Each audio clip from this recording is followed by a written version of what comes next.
Carpe Natalis, or Merry Christmas. I put together a little video for while you're waiting on Santa tonight. Carpe Sus. Ben and I went hunting up in North Texas. We've got a hog out there at about 285 yards, and Ben's getting video through his new bearing optics Hogster Zap, and that's going to be mounted on an LMT Defender in 223s shooting saber black ammunition. Now this video is quiet because the Hogster Zap does not record audio, but this is giving you some idea of its performance. It actually seems to do fairly well at 285 yards. Now, for this hunt, the wind is blowing towards us, but we've got a fence in the way, and these cattle are not very friendly. They tend to run quite a bit. So we've only moved up to 200 yards, which happens to be Ben's zero distance. I have him head on towards us, head towards the right. Are you ready? I'm ready. 3, 2, 1. 2 shots and 2 hits, and the hog goes right down. Safe, fist bump, boom. I believe I heard 2 hits. The boar came in at 215 pounds, and here's been using the heart girth measurement method in order to assess the weight. And now we've moved on to a property where we don't see hogs very often. We were cruising by, and Ben said, "That field is full of hogs." And I'm like, "That's one of my properties." So we called the landowner, got permission, made entry into the property. And now we're heading along the fence. The problem is, as we're moving, the hogs are moving away from us. They're not trying to evade us. They're just doing their thing, meandering across the field. Now I'm going to be shooting a 6.5 Brindle with a Silencer Co Omega suppressor. One of the SST 123 grain bullets loaded by Dread Hill Armoring the Starline Brass. Pardon me? What's the range? Brass Catcher by Tactical Brass Recovery. Pew! It's saying 400 yards, but I don't believe it. So Ben was asking about the range of the hogs, and I'm apparently ranging the trees behind the hogs and not the hogs themselves, hence the errant distance. And they're all just moving away from us. So we are continuing our progression, following the hogs, hoping to get to the top of the hill where things level out some and we can do some shooting. The big boy at the trail with the group ahead of us. Do what now? I've got the big one wagging its tail at the back end in front of us. On the far left? No, on the right. The little pig just ran right by. He's kicking. So Ben's calling out the hog that he wants. That's on the far right. Okay, I'll take your word for it. Shooter ready.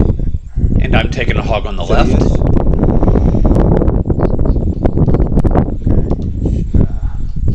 Okay, I'm ready. 3, 2, 1. 2 shots and 2 hits, and Ben's hog is down, and mine is quite unhappy. I gotta let him go. I had shot it through the leg and through the heart area of the chest. But I don't know that at this time. All I know is that it's running away. I'm watching mine run.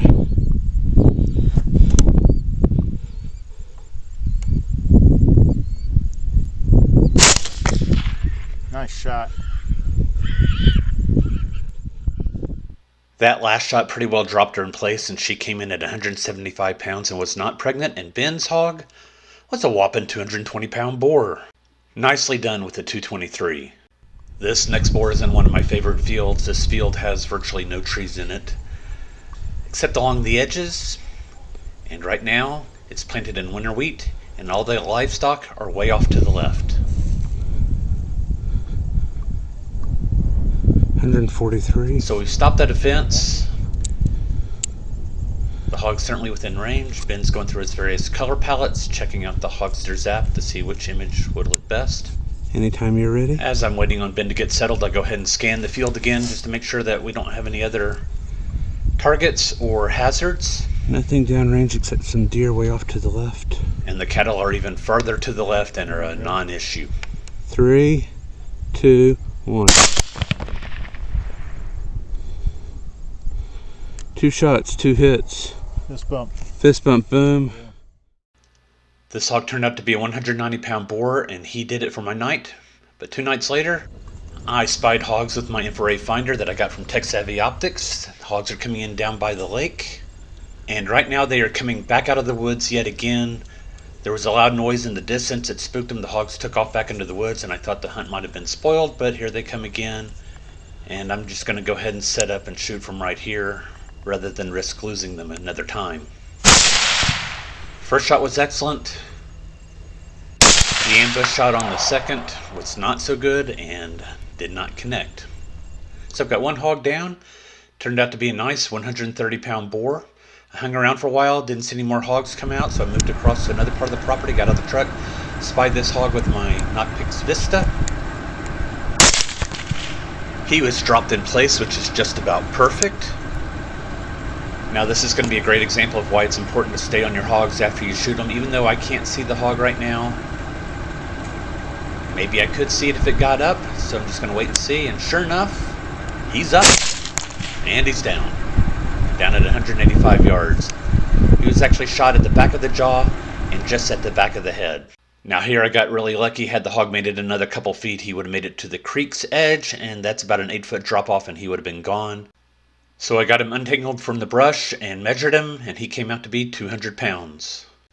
Moving on to the next property, I've got a sounder of hogs that's straddling the property line. I've got hogs on both sides of the property line. These are on my side. The other side is planted in winter wheat, so I don't know what these are doing here. But they're the ones I'm going to go after. Now I want you to take a look at this dot way in the distance. That's going to be a pig. Looks like it's about a mile away, doesn't it? And as I change position, move up a little bit, there are two more in the distance. Again, they look like they're about a mile away, and they're only 400 yards away. They're actually very small pigs. And because of a lack of depth of field, the image appears very flat, and so it can be hard to determine how big a hog is when you don't have something of relative size to compare it against. And in this case, in a big open field, it can be hard to tell just how big the hog is or is not. Now I figured the hogs are going to take off to the left, which they've done in the past. And since the hogs may be running that way, I don't want to be shooting towards the fence into the neighbor's property, so I move right next to the fence. And I'm going to start by shooting straight down the fence line towards that hog, and then try to pick up runners after that. That's going to be a female. Alright, here we go with my opening shot. That hog goes down, and when this female came to a stop, my crosshair settled on her heart area. I should have raised that. I hit her a second time, but she made it onto the neighbor property. The shot at the shoats misses, as does this runner's shot.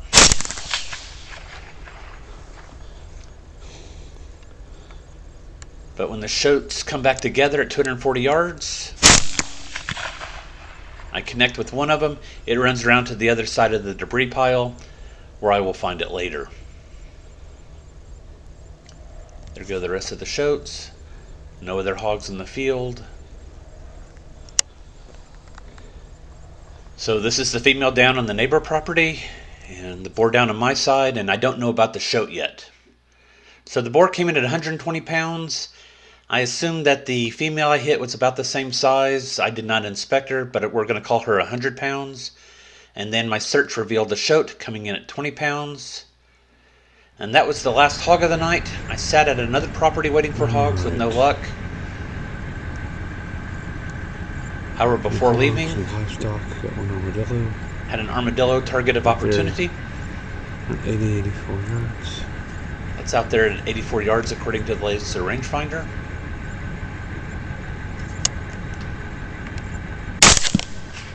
And this Dillo did it for my night, and I am now caught up on my videos. Merry Christmas. This head towards the right. Are you ready?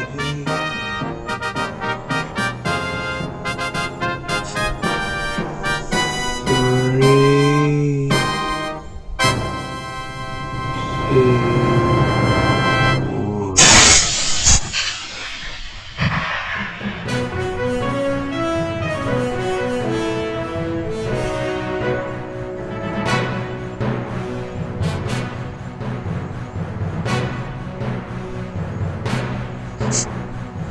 2, 1. Save.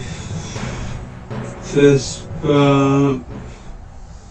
Boom. Carpe sus, my friends.